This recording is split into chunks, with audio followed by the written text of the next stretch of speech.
Hi friends.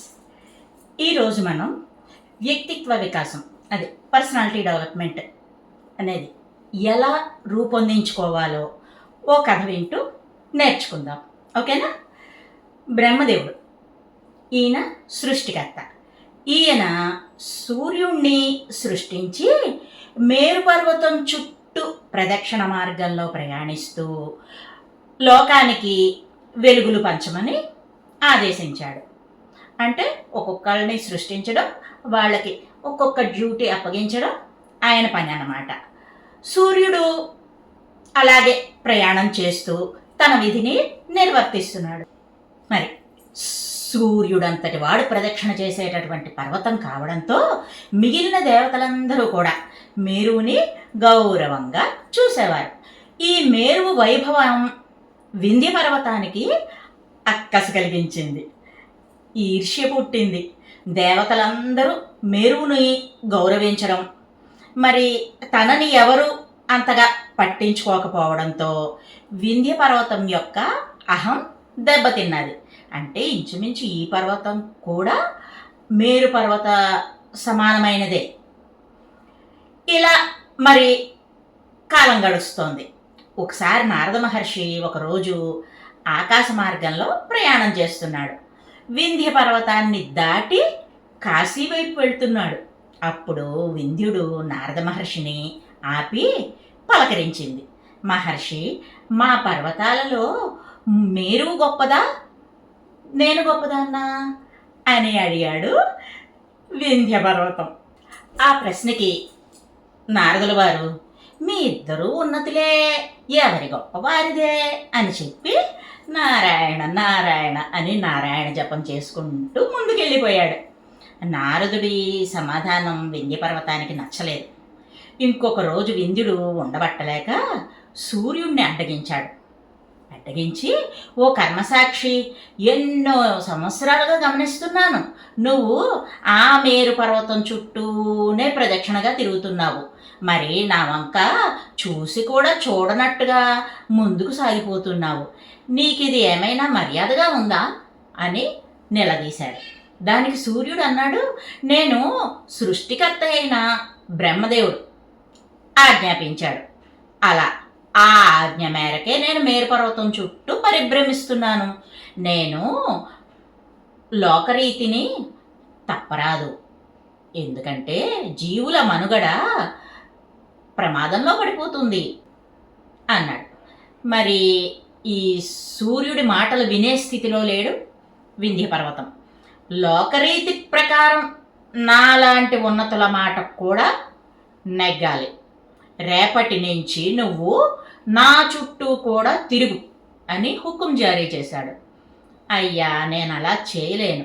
బ్రహ్మదేవుడు ఆదేశం ప్రకారం మేరు పర్వతం చుట్టూనే తిరుగుతాను అని చెప్పి సూర్యుడు చెక్క వెళ్ళిపోయాడు. అహం దెబ్బతిన్న వింధ్య పర్వతం, ఈ మేరువుకి నేను గుణపాఠం చెప్పాలి అనుకున్నాడు. వెంటనే తనని తాను పెంచేసుకున్నాడు. ఎత్తుగా ఎదిగి ఆకాశంలో అడ్డంగా నిలబడ్డాడు. ఆ దెబ్బకి సూర్యచంద్రుల గతులు తప్పాయి. లోకమంతా అంధకారంలో మునిగిపోయింది. ఈ వింధ్య పర్వతం యొక్క విశ్వరూపం చూసి భూమాతను కాపాడే దిక్కు ఎవరు అని చెప్పి దేవతలందరికీ దిగులు పట్టుకుంది. వాళ్ళకి ఏమీ తోచలేదు. వాళ్ళంతా వెంటనే ఇంద్రుడి దగ్గరికి పరుగు తీశారు. మరి దేవతలందరికీ బాస్ ఇంద్రుడే కదా, అందుకని మరి జరుగుతున్నటువంటి ఉత్పాతాన్ని కూడా అతనికి వివరించారు. లోకానికి తలెత్తిన ఈ విపత్తును అగస్త్య మహర్షి మాత్రమే తప్పించగలడు అని ఇంద్రుడు దేవతలందరితో కలిసి అగస్త్యుని ఆశ్రమానికి బయలుదేరి వెళ్ళాడు. ఈ వింధ్యుడి అహంకారము, ఆగడము అన్నీ చెప్పి మహర్షి, మరి మీరే ఈ ఆపద నుండి లోకాన్ని రక్షించాలి అని ప్రార్థించారు. అంతా విన్నారు ఆయన. మీరేం భయపడకండి, ఆ వింధ్య పర్వతం సంగతి నేను చూసుకుంటాను అని అభయమిచ్చి దేవతలను పంపించేశారు అగస్త్య మహర్షి.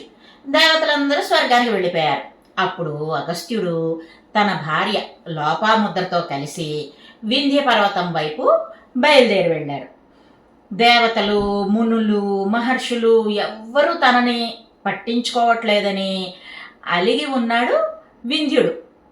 అగస్త్య మహర్షి సతీ సమేతంగా తన వైపు రావడం చూశాడు. ఇక వింధ్యుడి ఆనందానికి అవధులు లేవు. వెంటనే, మహర్షి, నా జన్మ ధన్యమైంది.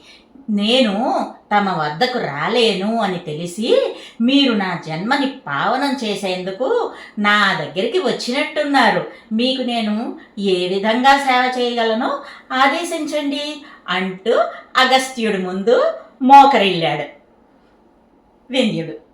అతని ఆతిథ్యానికి, వినయానికి, నమ్రతకి మెచ్చి అగస్త్యుడు, ఓ పర్వతరాజా, నేను అత్యవసరమైనటువంటి పని మీద దక్షిణ దిశగా వెళ్తున్నాను.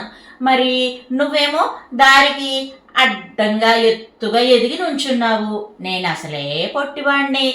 నువ్వు కాస్త తల వంచి తగ్గావు అంటే ఏదోలా నిన్ను దాటుకొని దక్షిణాపదం వైపు వెళ్తాను అన్నాడు అగస్త్యుడు. ఓస్, అదెంత పని అంటూ వింధ్యుడు తల వంచి పూర్తిగా మోకరిల్లాడు. అంతే, వింధ్యుడు శిరస్సు వంచడమే తరువాయి అగస్త్యుడు తన భార్య లోపాముద్రతో కలిసి పర్వతాన్ని దాటుకొని దక్షిణ మార్గం వైపుకి చేరుకున్నాడు.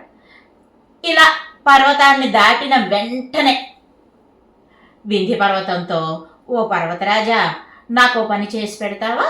నేను నా పని పూర్తి చేసుకొని ఏ క్షణంలోనైనా ఇటువైపు వెనక్కి తిరిగి వస్తాను.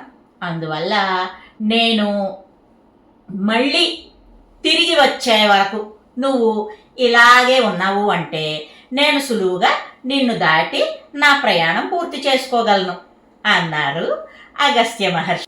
ఆ మాటకి అంగీకారంగా మాట నిలబెట్టుకోవడానికి వింధ్యుడు తల వంచుకొని అలాగే మోకరిల్లుతూ ఉండిపోయాడు. ఇక అగస్త్యుడు దక్షిణాపదం నుండి వెనక్కి తిరిగి రాలేదు. శ్రీశైల శిఖరం పైన నివాసం ఏర్పాటు చేసుకొని అక్కడే ఉండిపోయాడు. మరి వింధ్య పర్వత గర్వాన్ని, అహాన్ని అగస్త్యుడు చాకచక్యంగా ఇలా అణిచాడు. అందుకే మనలో అహంకారం పెరగకుండా చూసుకోవాలి. పెరుగుట విరుగుట కొరకే అన్నది పెద్దలు చెప్పిన మాట. ఇటువంటి సందర్భాలను ఉద్దేశించే చెప్పారు పెద్దలు.